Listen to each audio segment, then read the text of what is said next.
Que veut-on mettre à la place de ce qu'il est question d'effacer? À quoi veut-on nous faire adhérer quand on aura obtenu de nous un reniement national? Sur quoi va-t-on fonder ce gouvernement de l'Europe auquel on veut nous soumettre?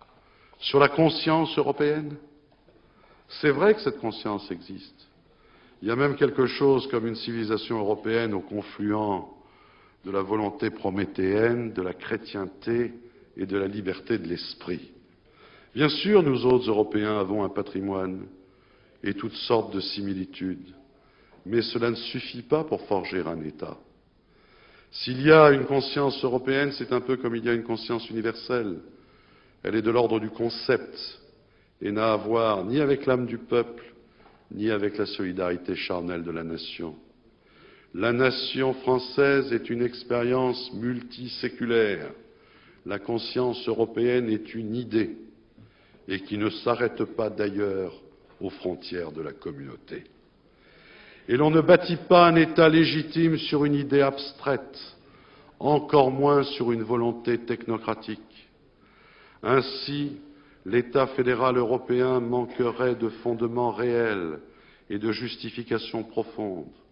Ce serait un État arbitraire et lointain dans lequel aucun peuple ne se reconnaîtrait. Les plus lucides des fédéralistes européens le savent bien, et ils ont une réponse toute prête. Il s'agit de l'Europe des régions, laquelle présente le double avantage de rapprocher, disent-ils, le pouvoir du citoyen et de mettre hors jeu, ça c'est sûr, les États nationaux.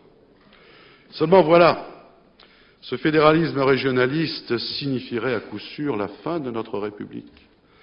Ce serait anéantir 10 siècles de volonté d'unification du pays, 10 siècles de rassemblement des provinces, 10 siècles de lutte contre les féodalités locales, 10 siècles d'efforts pour renforcer la solidarité entre les régions, 10 siècles d'obstination féconde pour forger de génération en génération une authentique communauté nationale. Qu'en adviendra-t-il à terme? Eh bien, on remplacera les quelques frontières nationales existantes par une multitude de frontières locales invisibles, mais bien réelles. On formera de petites provinces là où il y avait de grands États, avec autant de communautés crispées sur leurs égoïsmes locaux. On laissera les régions riches devenir toujours plus riches et les pauvres devenir toujours plus pauvres. On confiera les affaires des notables que le gouvernement fédéral, du fait de son éloignement et de son manque de légitimité, ne pourra contrôler, pas plus que ne pourront le faire les gouvernements nationaux, politiquement affaiblis et limités dans leurs compétences. Ce sera le grand retour des féodalités, lequel, je vous le concède, a déjà largement commencé. Ce sera pour le coup cette Europe des tribus que nous dit tant redouter Monsieur le Président de la République. Il n'y aura plus en France de redistribution, de péréquation, d'aménagement du territoire. Viendra la règle du chacun pour soi et de Dieu pour personne. Se noueront des relations de région à région par-dessus la tête des États. C'est déjà entamé. Ce sera le contraire de la République et ce sera le contraire de la démocratie. Ceux-là même qui ont multiplié les échelons d'administration nous disent maintenant qu'il y en a trop, qu'il faut en supprimer pour rationaliser, pour simplifier. Il y a trop d'échelons comme il y a trop de communes.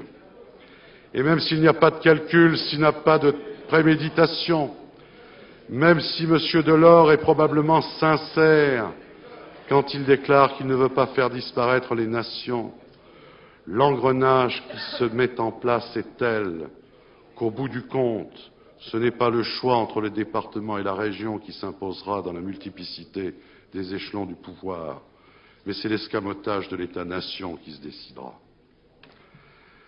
Et l'idée fait subrepticement son chemin.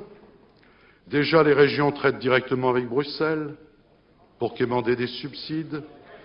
Déjà, elles s'allient entre elles pour organiser des groupes de pression à l'échelon communautaire.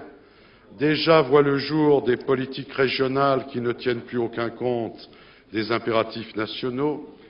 Et voilà que se crée à Bruxelles un comité des régions qui n'a pas encore beaucoup de pouvoir, mais qui se présente déjà comme organe de représentation. C'est la manifestation ouverte d'un dessein régionaliste qui ne prend même plus la peine de se déguiser, mais dont, comme toujours, on dissimule les véritables ambitions.